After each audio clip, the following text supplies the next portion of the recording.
Can you believe that they have 20,000 corporations right in that building, 5-story building? Of course, they don't have 20,000 corporations in that building. It's all a fraud.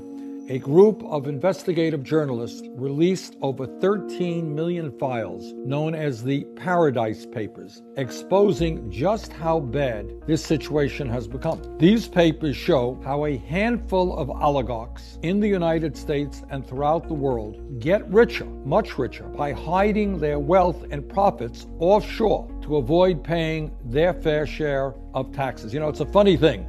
All of these American billionaires, they love the military and they love the veterans and they love schools and they love infrastructure, but they don't want to pay anything to maintain those institutions. They want you to pay. So they love the military, but it's your job to pay taxes to support the military, not them. The list of individuals involved in the Paradise Papers include billionaires like the Koch brothers, Sheldon Adelson, Carl Icahn, and Robert Mercer. And these are guys, by the way, while they're busy shielding their money from taxation, apparently have many, many hundreds of millions of dollars to spend on campaigns to elect right-wing extremists who will protect the wealthy and the powerful. They can't pay taxes, but they do have a lot of money to spend in politics. It also includes such large financial institutions such as Wells Fargo, Citigroup, and Bank of America. Corporations like Apple, Nike, and ExxonMobil. And shock of all shocks, and I know you're really going to be shocked to hear this,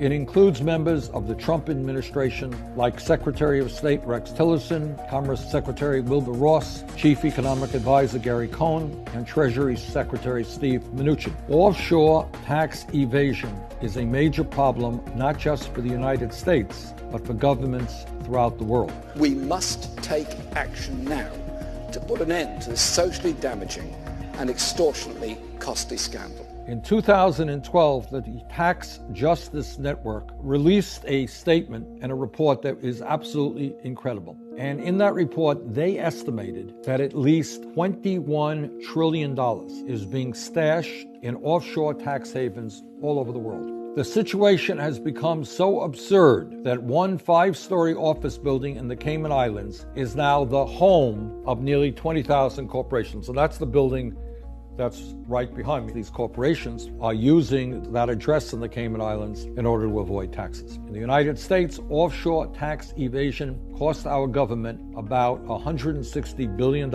in lost revenue each and every year. That's money that could go to rebuild our crumbling infrastructure and create some 15 million good-paying jobs. That's money that in a competitive global economy could be used to make public colleges and universities tuition-free. That's money that could be used to provide high-quality, universal pre-K and child care to every infant, toddler, and young child in our country. Now, I find it funny, certainly not surprising, that instead of trying to crack down on offshore tax schemes, Trump and the Republicans in Congress are working overtime to pass legislation that would make this very bad situation even worse.